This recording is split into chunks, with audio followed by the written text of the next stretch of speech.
Bonjour à toutes et à tous et bienvenue sur cette nouvelle vidéo dans laquelle aujourd'hui je vais vous montrer un piège d'ouverture sur le gambit dame refusé. Alors la partie commence par D4, D5, C4. Donc ici on rentre sur une position typique du gambit dame. Alors ici les noirs ont plusieurs réponses pour refuser le gambit. Ils peuvent jouer C6 qui rentre dans une slave, mais ils peuvent aussi jouer E6. Et dans cette partie nous allons voir ce qui se passe sur E6. Alors ici les blancs développent leur pièce cavalier C3. Donc comme je viens de le dire, ça développe une pièce, mais ça rajoute aussi une pression sur le pion D5. Ici les noirs vont juste jouer cavalier F6, donc défendre le pion en D5, et les blancs vont jouer tout de suite fou B5. Alors l'idée de fou B5 ici est assez claire, c'est que le cavalier en F6 est cloué et ne peut donc plus vraiment exercer son rôle défensif sur le pion D5. Bien entendu, en jouant fou B5, c'est ce qu'on appelle un clouage relatif, c'est-à-dire que si par exemple les noirs veulent jouer le cavalier ici, ils peuvent le faire. C'est un cloche relatif, c'est juste qu'ils vont perdre la pièce, ils vont rentrer dans une partie complètement perdante, mais ils peuvent le faire. Tandis que si à la place de la dame nous avions le roi, là il ne pourrait pas jouer le cavalier puisque ce serait un coup illégal. Et ça perdrait donc la partie tout de suite. Donc fou B5 est joué, et ici les noirs vont jouer cavalier B, D7. Alors les blancs vont tout simplement venir profiter de ce clouage et vont venir faire C prend D5.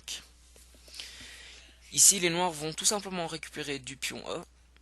Et les blancs, ici, constatent que les noirs ont un problème au niveau de la défense du pion D5. Alors pourquoi? Puisque le cavalier en D7, vous voyez, obstrue quand même la dame qui se trouve en D8. Et le cavalier en F6, lui justement, était en train de contrôler de défendre le pion D5. Donc les blancs vont tout simplement faire cavalier prend D5. Et là donc c'est au noir de jouer. Je vous laisse quelques instants pour trouver le meilleur coup. Alors ici le meilleur coup c'est tout simplement cavalier prend D5. Ça peut paraître fou comme coup. Donc ici les blancs, on va dire sous le choc, vont venir capturer la dame en D8. Et là donc les noirs ne vont pas jouer roi prend D8, ce serait une très grosse gaffe, ça perd la partie tout de suite. Les noirs vont jouer l'intermédiaire fou B4 échec. Alors vous voyez que le cavalier qui se trouvait en B1 et le fou qui se trouvait en C1 ne sont plus là pour couvrir cette diagonale, donc qui va de E1 jusqu'à A5. Ici le seul coup pour les blancs est donc dame D2. Et là vous allez faire fou prend D2 échec.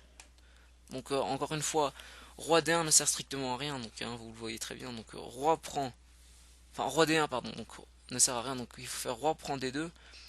Et puis on va tout simplement faire roi prend D8 et les noirs se trouvent avec une pièce en plus. Ça devrait être une partie qui devrait être relativement facile à gagner pour les noirs. Et voilà. Donc si cette vidéo vous a plu, n'hésitez pas à mettre un petit pouce bleu, à mettre un petit commentaire, ça fait toujours plaisir au cœur, ou même mettre des suggestions, des améliorations, ce que vous voudriez que j'améliore dans les vidéos. Voilà, donc je vous dis à la prochaine et portez-vous bien. Salut!